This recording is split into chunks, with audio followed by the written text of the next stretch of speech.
આજ તો વગર કીધે માતાઓનો રમવાનો દાડો, એટલે 9 દાડાના 9 નોરતા. આજ જેવી જેવી ભક્તિ કરો, આજના દાડામાં જેવો જેવા ઉપવાસ કરો, દરેકની ભક્તિથી ઉપવાસથી દરેકની કુળની માતા પ્રસન્ન થશે. આવું હું બહુચર બોલું.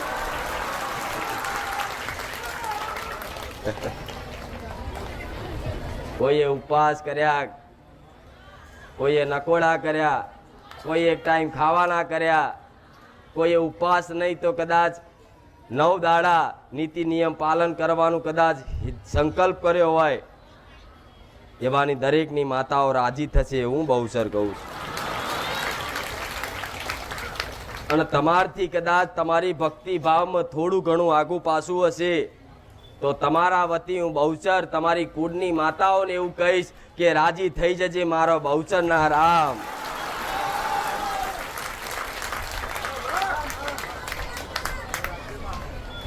જેમ તમે બધા મને માતાને લાડ કરો છો, જેમ મને માતાના નામથી હેત રાખો છો, મારી ભક્તિ કરો છો, મારું નામ દો છો, તો જો કદાચ એક હું સોલંકી પેઢીની કુળની માતા રહી, હું બહુચર માતા રહી, છતાંય તમારાથી જો આટલી રાજી બનતી હોય તો તમારી ભક્તિથી તમારી કુળની માતા કેટલી રાજી બનશે. આવું બહુચર કહું.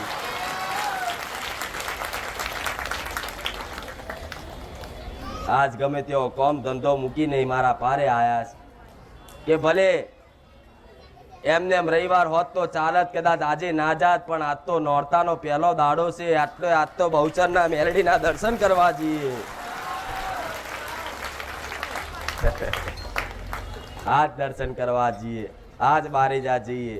ભલે કોમ હશે તો કદાચ કલાક ઓટો મારી દર્શન કરીને આપણા કોમે જઈ આવીશું, પણ આજ તો જવું જ પડશે. જો તો ખરા મારા ભાવિકોનો મેરો ઉભરાયો.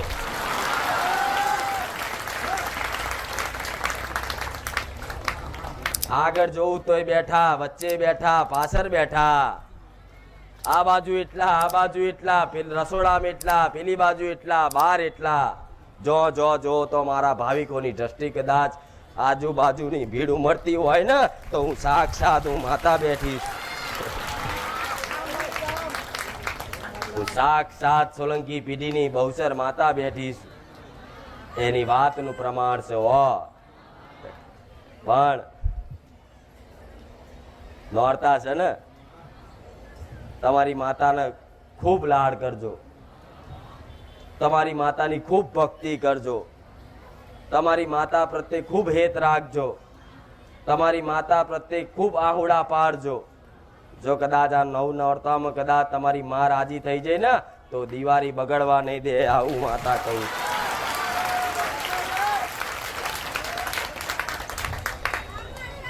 તો તમને પ્રશ્ન થતો હશે કે માતા મને રાજી રાખવી છે, અમારી માતાને પ્રસન્ન કરવી છે, કોઈ ઉપાય હોય તો બતાવજો, કઈ વિધિ હોય તો બતાવજો.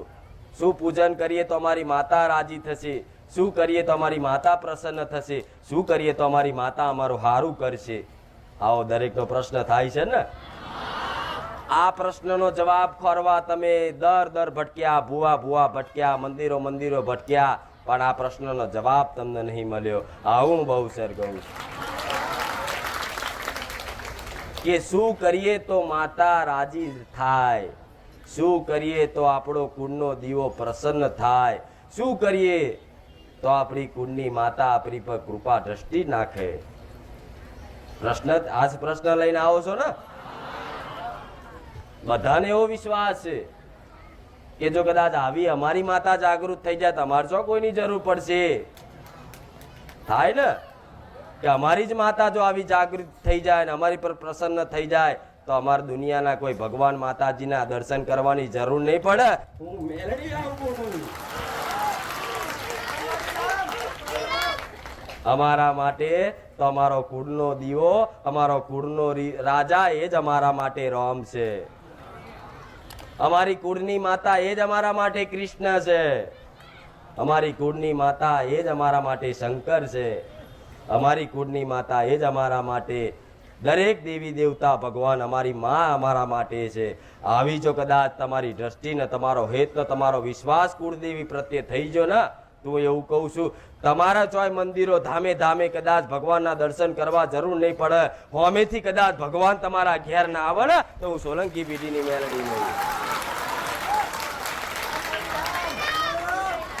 પેલા અંબાજી જઈએ, ડાકોર જઈએ, દ્વારકા જઈએ, પાવાગઢ જઈએ, જુનાગઢ જઈએ, અલગ અલગ ધામ છે ગુજરાતમાં છે, ગુજરાતના બહારના રાજ્યોમાં છે. 4 ધામની યાત્રા કરીએ પણ તમારી માં રાજી થઈ જાય ને નોરતામાં તો 4 ધામના ભગવાન બેઠેલા તમારા ઘરનો મૂરો ના બતાવું ને તો હું મેલડી મટી જાઉં.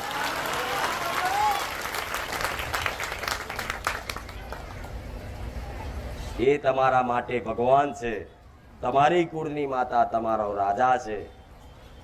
એના માટે કંઈક કરજો, એના માટે પરિશ્રમ કરજો, એના માટે મહેનત કરજો, દાન કરો તો એના માટે કરજો, એને રાજી કરવા કરજો. હું એવું કહું છું આ નોરતા મારા પારે બેઠા છો ને, આવતા નોરતે તો કદાચ તમારી માતા તમારા જોડે હારો હાર આવીને કદાચ મારી હોમે આવીને રોમ રોમ ના બોલાવડાવડે મેલડી નો.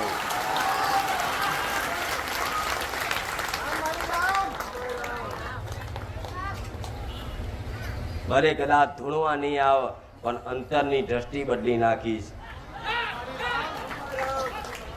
સાક્ષાત માતાઓનો અહેસાસ થઈ જશે, અનુભવ થઈ જશે કે દેવી શક્તિ છે, અને દેવી શક્તિ છે એવો અહેસાસ થઈ ગયો ને તો કોઈની આગળ હાથ લાંબો કરવાનો દાડો નહીં રવા દઉં મેરડી.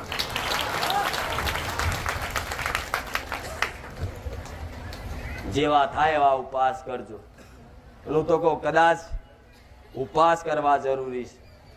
આખું વર્ષ તમે જેમ તેમ ફર્યા, જેમ તેમ વર્તન રાખ્યા, નીતિ નિયમો કોઈ પાલન કર્યું નહીં, પણ આ 9 દિવસ કદાચ નીતિ નિયમ જાળવી અને 9 દિવસ કદાચ સંયમતા રાખી થોડું ઘણું કદાચ તપ આપો તમારી માતાને, આ 9 દાડામાં 12 મહિનાનું પૂરું કરી આલશે. આવું મેરડી કહું.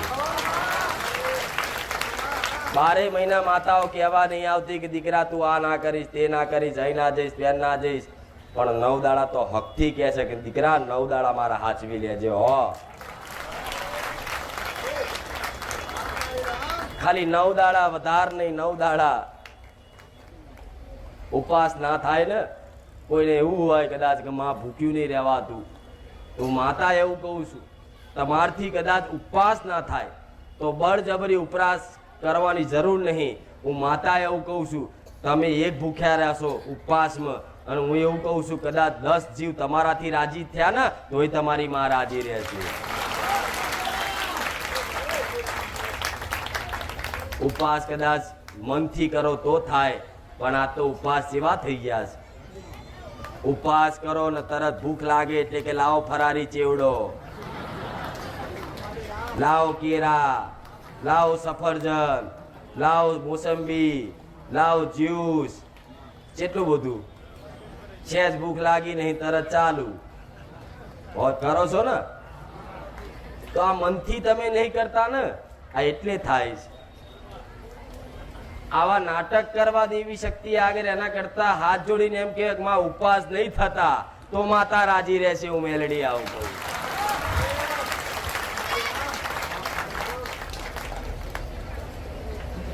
એટલે કદાચ કોઈનાથી ઉપવાસ ના થાય તો હું ફરજિયાત નહીં કહું ઉપવાસ કરજો, પણ આ 9 દાડા છે ને બહારનું ખાવાનું, મસાલેદાર ખાવાનું, તામસિક જેને ખોરાક કહેતા હોય, તીખું તરેલું, આ બધું ઓછું ખાવ ને તો તમારું શરીર તંદુરસ્ત રહેશે. એમાં તમારો જ ફાયદો છે, દેવી શક્તિનો ફાયદો.